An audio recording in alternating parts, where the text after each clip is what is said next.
Welcome back, brothers and sisters. I am Braden. This is Langley Outdoors Academy, and thank you for stopping by.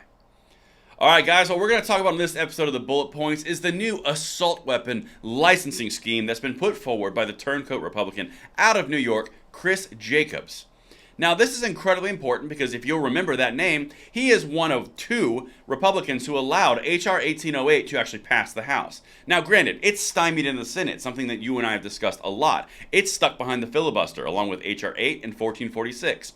They're just sitting there. In fact, it's kind of ironic that Schumer, who was pounding his chest and putting out a big smoke show, never even brought them to the floor. Again, something that we talked about on this channel together. But something that's really important to understand is while this is not going anywhere, just like the other bills, it's important to understand what they're doing. I want to show you what the actual press release says because the bill is not even available. The text isn't even published yet. I want to show you what the press release says. I want to show you how even the Democrats are not on board because it has zero co-sponsors. It's all smoke and mirrors with its people, and this is yet a more election fodder for the Democrats and anyone on the gun control side of the argument. Everything will be linked in the description box below. I cannot wait to hear from you guys if you agree or disagree. I'm going to say a quick word from SDI, and then we are going to hit it, and like I said, I can't wait to hear. Now, I know a lot of you out there like to repair and upgrade your own guns. If you're looking for a way to take your hobby to the next level, Sonora and Desert Institute can help. The online programs at SDI cover armor courses, gunsmithing, ballistics, woodworking and finishes, shooting sports management, and more. Plus, all tools and materials are shipped directly to your door. There's never been a better time to turn a hobby into a career, so what are you waiting for? There's a link in the description box below, and check them out, and thank you so much to SDI for making the videos this week possible.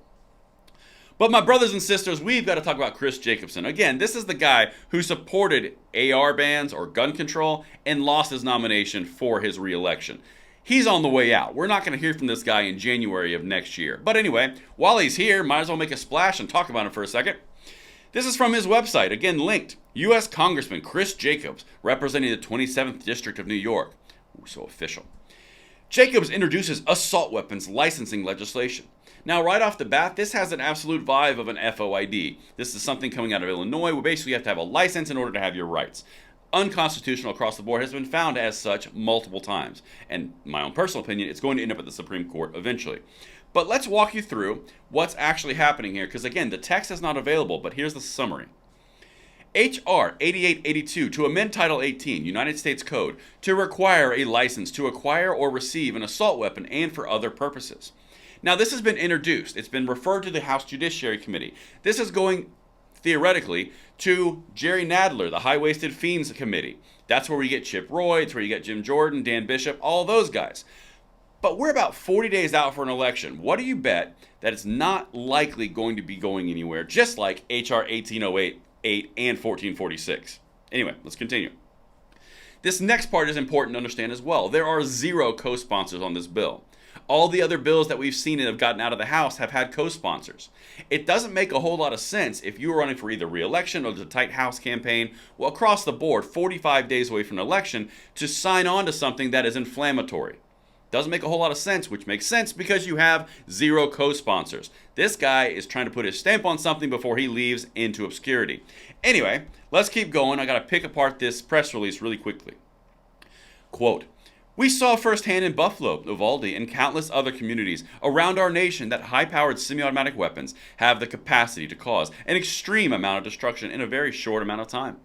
While the overwhelming majority of Americans who own these weapons are law-abiding, responsible gun owners, the increasing trend of mass shootings with these weapons shows additional safeguards must be placed upon obtaining them.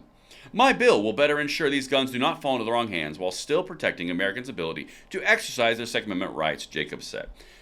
Anytime that you hear a gun controller say, well, I respect the Second Amendment, I am part of the Second Amendment, we just need common sense reform.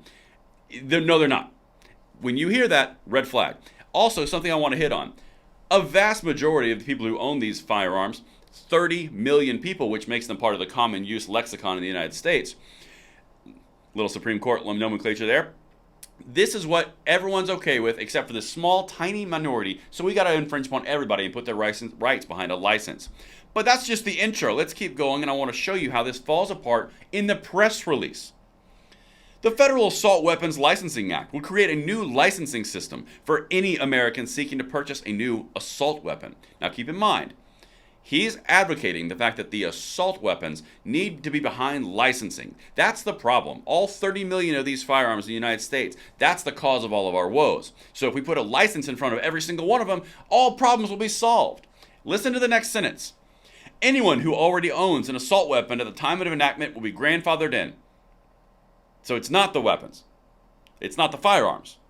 It's the license for the new ones, not the old ones. Do you understand how this falls apart? It makes no sense on its face. But let's continue.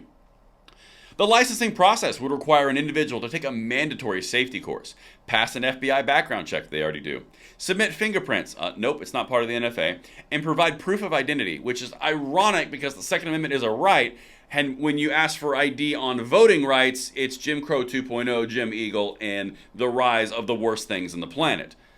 The hypocrisy is rife, but anyway, got more things for you. This license would need to be renewed every 5 years if an individual wants to purchase or obtain additional assault weapons. So now you're putting something behind a fee and a license you need to renew in order to have your rights as an American citizen. No problems, nothing. It works in Illinois, why wouldn't it work nationally? Oh, because it's unconstitutional, has been found such multiple times. But let's continue. If an individual fails to pass a background check at the time of the purchase, disqualifying information becomes available, or DOJ finds an individual poses a threat to themselves or others, their license can be withdrawn. Importantly, this bill will increase the availability of information on criminals that the FBI draws when conducting background checks. The bill also contains protections for the privacy and constitutional rights of license holders. Yeah, just like Rob Bonta's little database that he had accidentally leaked in California. Just like when you have Governor Pritzker in Illinois who said the FOID cards are perfectly fine and everything's safe and no one will take anything until I declare emergency powers, in which case I can do whatever I want and take all the FOIDs I please. When you put your rights behind a license like this, you fall into the pitfall of the government being trusted with your rights, and then an emergency comes around and all of a sudden you don't have those rights anymore. It's been done hundreds of years, it's no different here, and here's the last piece of this. The bill also incorporates reasonable exemptions, like individuals who already own an assault weapon. Active duty military and law enforcement officers would not need a license. Additionally, the legislation allows individuals without a license to use an assault weapon at a shooting range or the purpose of hunting if a license holder supervises. So now you can only be around someone who has a license. It also allows non-license holders to assume a weapon if it is necessary to prevent imminent death or serious harm to another person. Oh, well, thank God the government has given me permission to assume, what did it say? Assume a weapon if it is necessary to prevent imminent death or serious harm to another person, which is the whole point of the Second Amendment without a license. This is the dumbest thing that you have ever seen. It's going to be relegated to the dustbin of history, along with Chris Jacobs' career as a New York politician, because he's not getting reelected. He's not even putting his name in the hat because he infringed on gun rights. This is a stamp for a memory, and that's what I've got for you guys. Let me know what you think in the comments field below, and I will see you on the next episode. I'm Braden. See you later.